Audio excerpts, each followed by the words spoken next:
Kill the bitch. අහලත් මොනවද වගේ නේද හැමෝගේම ඇතුලේ ගණිකාවක් ඉන්නවා කියලා කතාවක්. දැන් අපි බලමු මොකක්ද මේ කියලා. ඉරිද දවසක කලින් දවස ප්ලෑන් කරගත්ත හොඳ වැඩක් කරන්න ඇහැරෙනකොට නැත්තම් බිස්නස් එකට හරියන වැඩක් කරන්න ඇහැරෙන්න ඉන්නකොට කටහඬක් එනවා. ඉරිදා දවසනේ හැමෝම නිවාඩු ගන්නවා පොඩ්ඩක් නිදා ගන්න කියලා.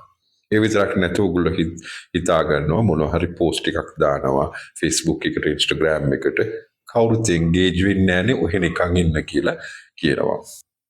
Sell like crazy කියන මේ මාකටිං සහ සේල්ස් වලට හරියන පොතක් තියෙනවා සබ්‍රි සූබි කියන ඕස්ට්‍රේලියන් ලේඛකයෙක් ලියපු එකක්. එයා කියනවා මේ ෆීලිං එක නැත්නම් මේ කටහඬ බිච්ගේ කටහඬ කියලා. ගණිකාවගේ කටහඬ ඒකට විරුද්ධව ඔයගොල්ලෝ වැඩ කරන්න ඕන සාර්ථකත්වයක් ගන්න ඕන නම් කියලා. ඔයගොල්ලෝ එහෙම කටහඬක් තියෙනවා නම් ඔයගොල්ලෝ ඒකට අහුම්කම් දෙන්නේ නැතුව වැඩ කරන්න ඕන. ඒකෙන් සාර්ථකත්වයක් ලබා ගන්න පුළුවන්. එහෙනම් අපි කරලා බලමුද එහෙම? කාට හරි මේ පොත අවශ්‍ය නම් වීඩියෝ ඩිස්කෂන් එකක් තියෙන මේ පොත ගැන අවශ්‍ය නම් මට මැසේජ් එකක් කරන්න.